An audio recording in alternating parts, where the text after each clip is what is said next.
Pena, CNN.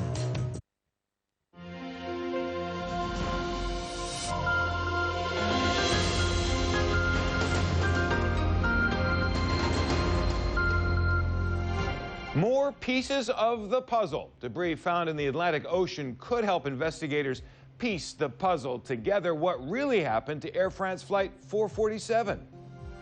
Unprecedented elections, flag waving, chanting, even dancing in the streets of Iran on the last day of campaigning before the presidential polls. And World Cup dreams. Young athletes across Africa are excited about a chance to see their idols in action and hope to get noticed themselves.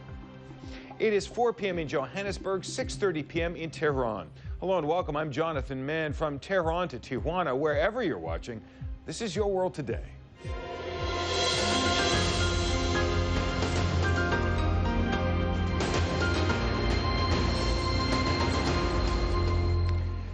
Thanks for joining us. Investigators looking for clues in the crash of Air France Flight 447 are getting some new help in their search.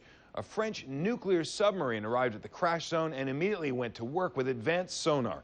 It is looking for the flight and data recorders, hoping to pin down what really happened that night. The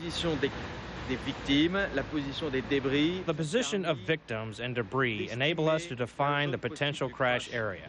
So to begin today with a first investigation area. So far, rescuers have recovered 41 bodies. 228 people were on board that Air France flight. Retrieving the remains is a thankless job, but rescuers are determined and working around the clock. Carl Penhall has more now on what the remains might tell us about what brought the plane down. A Brazilian recovery crew winches down to a Navy vessel.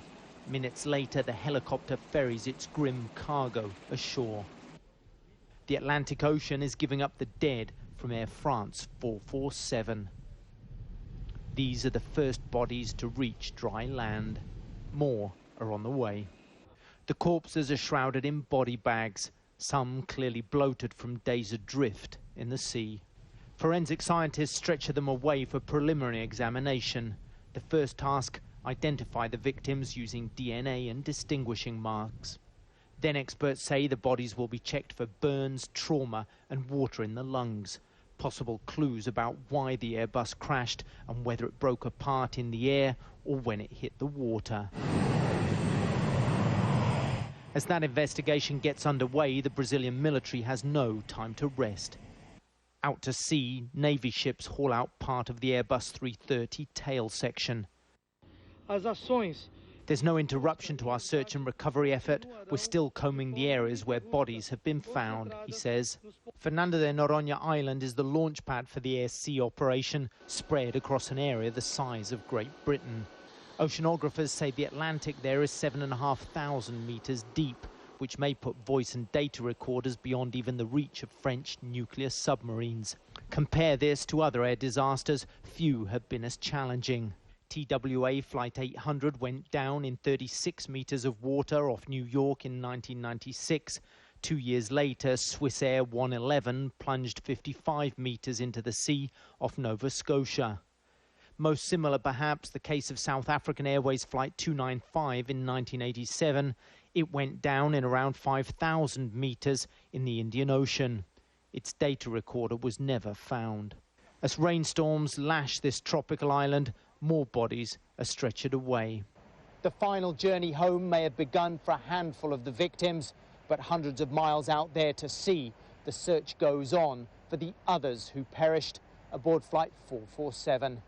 Carl Penhall, CNN, Fernando de Noronha Island in the Atlantic Ocean. Investigators are looking at the role of airspeed sensors known as pitot tubes. If the tubes iced up during the flight, the pilots might not have known the plane's actual speed.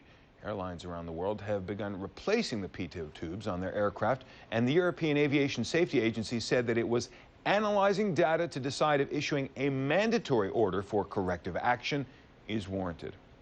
The wreckage itself can shed some light into the cause of the crash. Tom Foreman takes a look now at the clues each piece of the plane can reveal to investigators. This is what the jet looked like when it hit that storm, and these are the major pieces that have been found so far that we know of, and they're all clues in the mystery of this crash. Start with this tail fin back here. Aviation analysts are looking at it closely because they say if this had been attached to the plane when it hit the water, it would have crumpled. Instead, it is largely intact, like this other tail fin from another crash in New York about 8 years ago. That was an A300, not an A330. The National Transportation Safety Board determined this tail fin broke off in flight during emergency maneuvers, causing the crash when the plane was responding to turbulence. Peter Goals is a former NTSB official.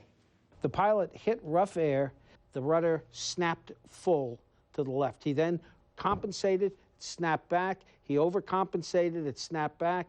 It snapped back again and then snapped off. That's one possibility in this crash, too. Other clues have also been found here. Let's take a look at them. Cabin seats and personal effects that belong to many of the passengers there. If the seats in these items are from the back of the plane, for example, and they show less crushing damage than those up front, that might suggest they also fell out of the plane as it dropped, meaning maybe that whole section broke up in flight. Then there's wiring, bits of mechanical parts of the plane, all sorts of things in here that have to be looked at closely, looking for signs of, say, fire. Was there an explosion? Was there anything that gives investigators a hint of what was going on? The real key here is still the flight data recorder, believed to be 2 miles or more down on the bottom of the ocean amid all these underwater mountains and troughs here. It's supposed to be emitting a locator signal out in all directions like this, but even though they have a submarine in the water and ships up on top listening for it, they haven't been able to pick it out yet through all of this clutter, and the clock is ticking. This beacon works for 30 days, and already about a third of that time is gone.